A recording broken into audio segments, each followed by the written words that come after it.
Pessoal, boa tarde.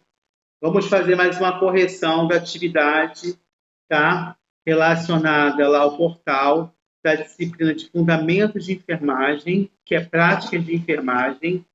E eu deixei lá 5 perguntas para ser respondida de acordo com os vídeo-aula postados no portal, tá? Que está bem explicativo para vocês entenderem de uma forma bem clara, tá? Na questão número 1, eu pedi para citar todas as vias de administração de medicamentos por via enteral, de acordo com o vídeo-aula. Vias enterais, como já foi falado no vídeo-aula anterior no portal, são vias de medicamentos que não passam pela corrente sanguínea, são administrados diretamente no organismo do paciente, sem ter a necessidade de passar pela corrente sanguínea.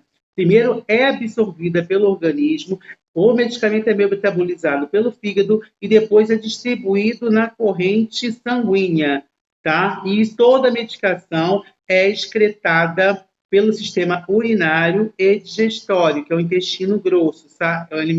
O medicamento é eliminado na urina e nas fezes, mas é metabolizado no fígado. E vias enterais são todas as medicações administradas diretamente por via orgânica, pelo organismo, sem ter a necessidade de passar pela corrente sanguínea primeiramente.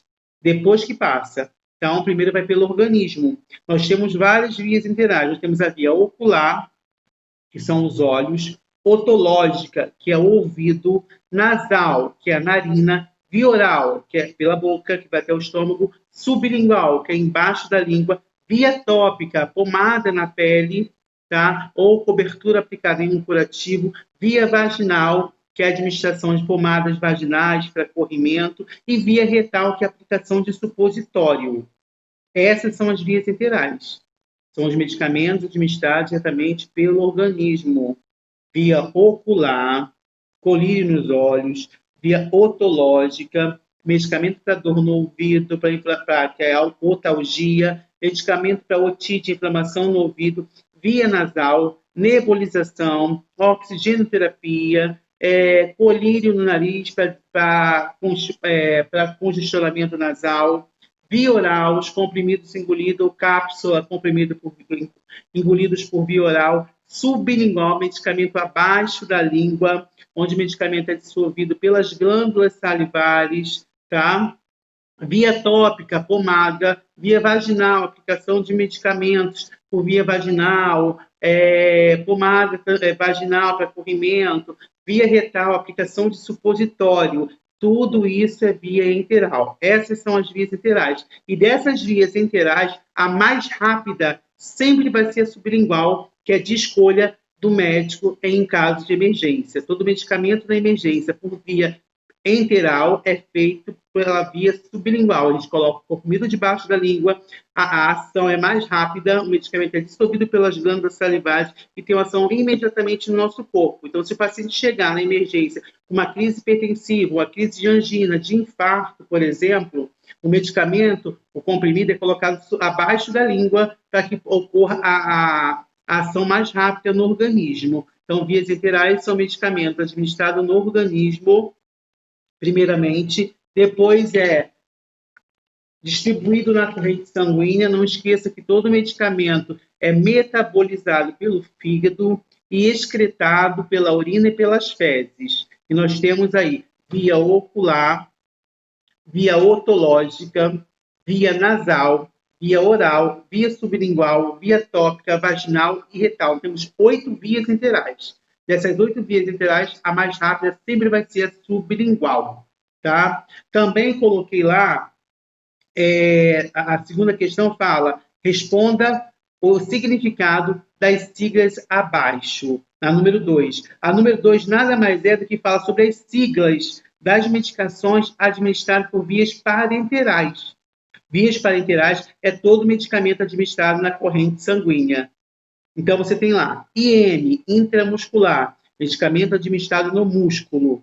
SC, subcutânea, que é também conhecido como hipodérmica, medicamento administrado no tecido adiposo. ID, intradérmica, medicamento administrado na derme, na pele, EV, ou pode ser IV, EV endovenosa, medicamento administrado na veia. Então, você tem 4 vias parenterais: intramuscular, subcutânea, intradérmica e endovenosa.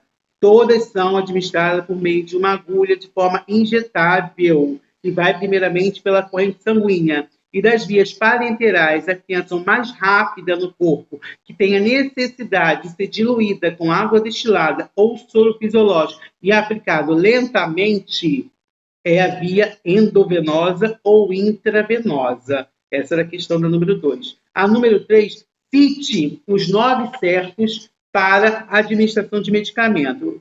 O profissional de enfermagem tem que saber os 9 certos. Lembrando que a administração de medicamento, ela é uma atribuição do profissional de enfermagem. O médico prescreve, mas quem administra é o profissional de enfermagem. E para administrar o medicamento, nós temos que saber os 9 certos de cor na nossa cabeça, para que não possamos causar nenhum erro no preparo dessa medicação e na introdução dessa medicação por via orgânica ou por via sanguínea desse paciente. Uma vez a medicação errada, ela foi errada. Não tem como a gente corrigir. O erro já foi. Né? Como fazer um curativo, que eu já expliquei. Se eu fiz o curativo errado, eu tenho como realizar outro curativo na técnica. Se eu verifiquei a pressão errada, eu tenho como parar e verificar novamente a pressão. Agora, se eu fiz uma medicação errada, ela foi errada. Então, para isso, você tem que ter total atenção, total equilíbrio e estudo e conhecimento teórico, conhecimento prático, humildade para saber se errou e humildade para perguntar e ter atenção sempre no que está fazendo, para não correr risco na vida do ser humano. Então, você tem que saber os 9 certos: paciente certo, medicação certa, via certa, dose certa, hora certa, prescrição certa, tá? A medicação tem que ser prescrita pelo médico. Eu só faço medicação por ordem verbal em caso eminente de morte. Então, tem que ter prescrição médica, registro certo, que é a checagem do horário da medicação, forma certa, que é a apresentação do medicamento, se é ampola, plasma-ampola, se é cápsula, se é comprimido, se é sólido, se é líquido, e resposta certa, que é atentar para a melhora do quadro do paciente, ou se ele apresentou alguma complicação ou reação à medicação. Então, essa é a resposta da número 3, né? Paciente certo, medicação certa, via certa, dose certa, hora certa, prescrição certa, registro certo, forma certa e resposta certa.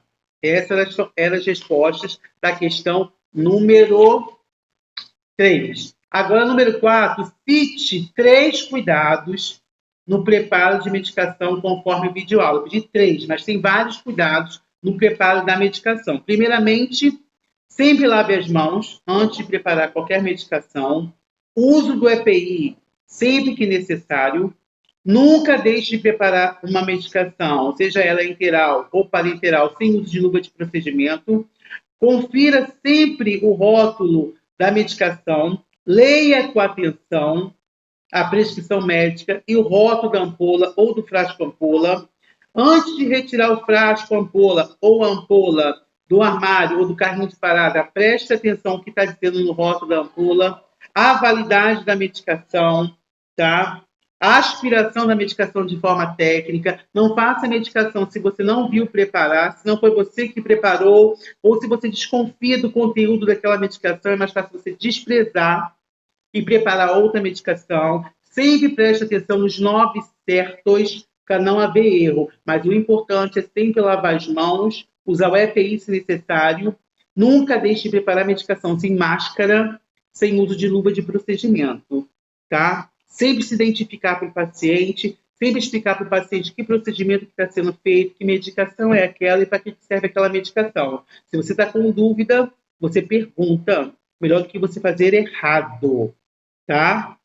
Essa é a questão número 4. A questão número 5, de acordo com a figura abaixo, cite as partes da seringa e da agulha conforme indicado no vídeo aula. Então, lá no hospital, você vai ter uma tubarrim, tá? pode ser de plástico, geralmente é inox, ou uma bandeja de inox. Então, após a lavagem das mãos, né, o uso do EPI, a máscara, a luva de procedimento e a prescrição médica, você vai preparar a medicação numa cubarrim ou numa bandeja, tá? E você vai ter as seringas para fazer medicação conforme eu expliquei no vídeo aula. Só que aqui eu vou explicar quais são as partes de uma seringa, tá? Então, sabendo que o conteúdo interno da seringa e da agulha é externo. Então, eu vou sempre usar luva de procedimento para o preparo da medicação e máscara, que é o EPI. Se for precaução de contato ou respiratória, máscara N95 e todo o EPI adequado. Então, eu vou pegar a prescrição médica, eu tenho que preparar uma medicação para ser feita por via intramuscular, por exemplo, uma dipirona, tá? Então, você vai ter lá a seringa e a agulha. Você vai sempre abrir a seringa, ó, pela parte do êmbolo, que é essa parte que eu vou explicar. Sempre abrir a seringa assim, ó.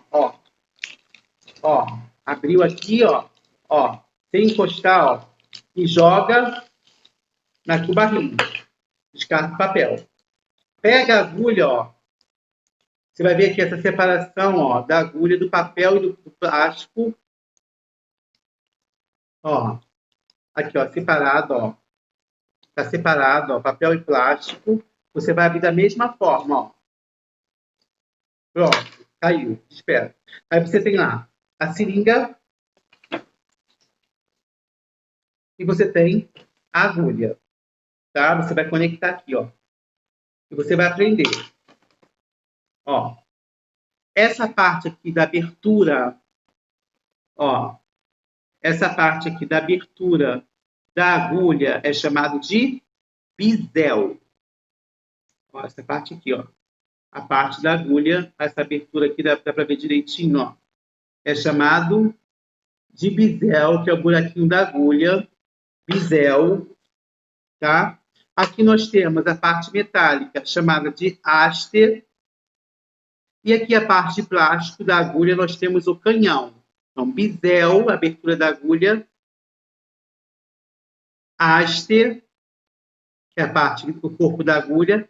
E o canhão. Na seringa, nós temos, ó, o bico da seringa, tá? Aqui nós temos a parte de plástico aqui, ó, rolha de retenção, é uma rolha de retenção, o bico da seringa, rolha de retenção, tá? Corpo cilindro da seringa, chamado de corpo cilindro da seringa. Aqui nós chamamos de flange, essa parte aqui, ó, é chamada de flange.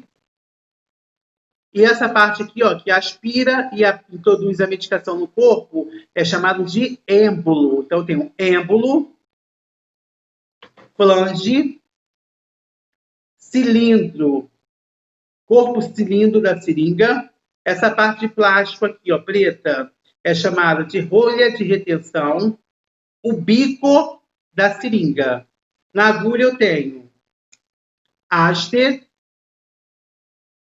essa parte de plástico, canhão, haste e a ponta da agulha chamada de bisel. Bisel, haste, canhão. Bico, corpo cilindro da seringa, parte aqui, ó. Essa parte aqui, ó. Rolha de retenção, flange e êmbolo. Tá? Essa seria a resposta da questão número 5. Espero que vocês tenham gostado do vídeo, tá? Uma boa tarde, fiquem com Deus.